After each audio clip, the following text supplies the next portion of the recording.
Bonjour, bienvenue pour cette nouvelle vidéo. Aujourd'hui, je rentre des achats chez Action et je voulais vous présenter donc mes achats et comment pour moindre coût, on peut profiter et peindre à l'aquarelle. Pour moi, les exercices, le papier où l'on fait nos essais, où l'on teste, où l'on fait nos premiers graphiques, ne n'ont pas besoin d'être de très bonne qualité. Pour moi, le papier qui a besoin d'être de qualité, c'est le papier final, lorsqu'on a l'aquarelle terminée, qu'on veut garder, qu'on veut offrir, qu'on veut encadrer. Donc, pour travailler, avant, je vous ai toujours dit, expliqué qu'il fallait faire des estampes. Quand je vous dis qu'on fait des capsules ou des exercices, c'est bien de cette manière-là, et pour ça qu'on le fait. Donc là, c'est le papier masking tape, l'adhésif de masquage. Ici, je vous ai amené un art journal, c'est-à-dire que c'est un petit journal qui fait 20-20. C'est du papier qui est en 300 grammes. Donc pour nous, l'aquarelle, c'est très bien. On va venir essayer de faire quelque chose dessus. Les pages aussi sont détachables, c'est-à-dire que si vous voulez peindre quelque chose et après le garder, vous pouvez le découper. Donc voilà, on a ici une petite pochette aussi pour pouvoir ranger des choses. Donc moi, je vais garder ici, on va l'enlever. Je vais les garder pour me rappeler, mais c'est pas grave. Là, ici, donc, on peut rentrer des choses et là, ici, c'est collé. Je vais vous montrer aussi un autre papier que j'ai déjà acheté. C'est pareil, c'est du 200 grammes. Là, c'est du 300. Je veux le garder, ça, parce que je veux quand même ne pas perdre cette idée-là.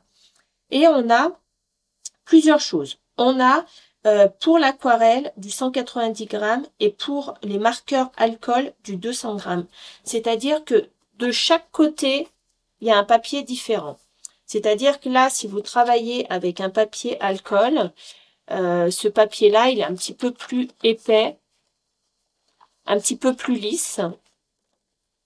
Et si vous travaillez de l'autre côté avec l'aquarelle, voilà, le papier, il est un peu plus... vous voyez, oui, déjà la teinte, il est un petit peu plus blanc, mais on peut travailler, on peut faire des essais. Vous voyez, moi, je m'amuse sur ce genre de papier-là. Je fais des essais, là, je fais le graphique pour savoir comment positionner mon dessin sur le papier coton lorsque je vais le peindre. Là, j'ai pas encore mis en couleur, mais je pourrais le mettre en couleur. Voilà, ce papier-là est très bien. J'ai pas la note pour vous donner le tarif, le prix. Là, ici, je vais vous montrer aussi le cadre, mais normalement, j'avais avec moi la note de mes achats et je ne la vois plus. C'est bien dommage parce que j'aurais pu vous montrer le coût, en fait, de mes achats. Bon, on va commencer.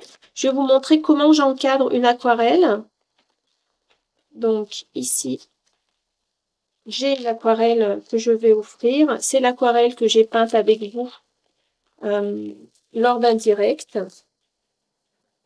Je vais enlever ça parce que ma caméra va faire le zoom, le focus, si vous voulez voir correctement. Donc là, je vais l'encadrer ici dans ce cadre-là. Donc c'est un cadre, je crois, qui vaut 2 €. Je ne veux pas dire de bêtises, mais ça doit être dans les 2,90 € par là. Voilà, je prends une petite spatule. Hop, celui-là est bien posé, hein.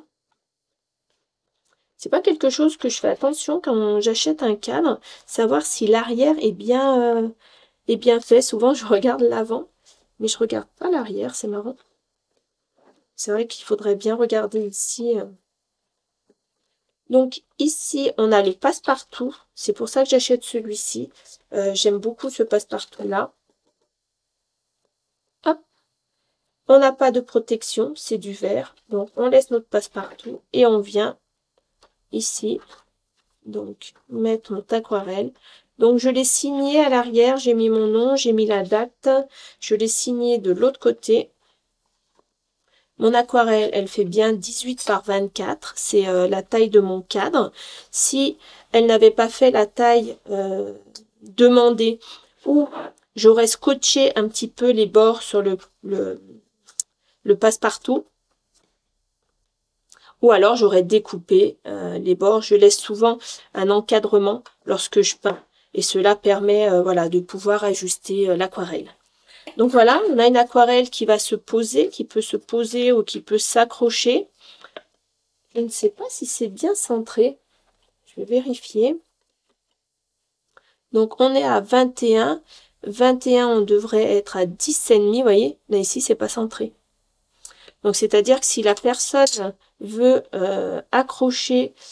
Ah, mais regardez, ça se déplace. Ah, c'est chouette. On va le déplacer parce que si la personne veut l'accrocher, eh ben, si il n'est pas centré, elle peut pas le faire. Et comme c'est quelque chose que je veux offrir, je veux que la personne qui va le recevoir puisse faire comme elle veut. Voilà. Et là, normalement, ça c'est une règle que vous trouvez, moi j'ai acheté sur Amazon. Hein. Donc voilà, c'est une règle où on peut se mettre en butée comme ça, on peut tracer des traits droits. Ça permet beaucoup de choses. Alors, voici pour l'encadrement du cadre. L'aquarelle est encadrée, l'aquarelle va pouvoir être offerte. Donc maintenant, on va essayer les papiers action. On va faire voilà, une petite aquarelle avec ces papiers action. Je vous dis à très bientôt.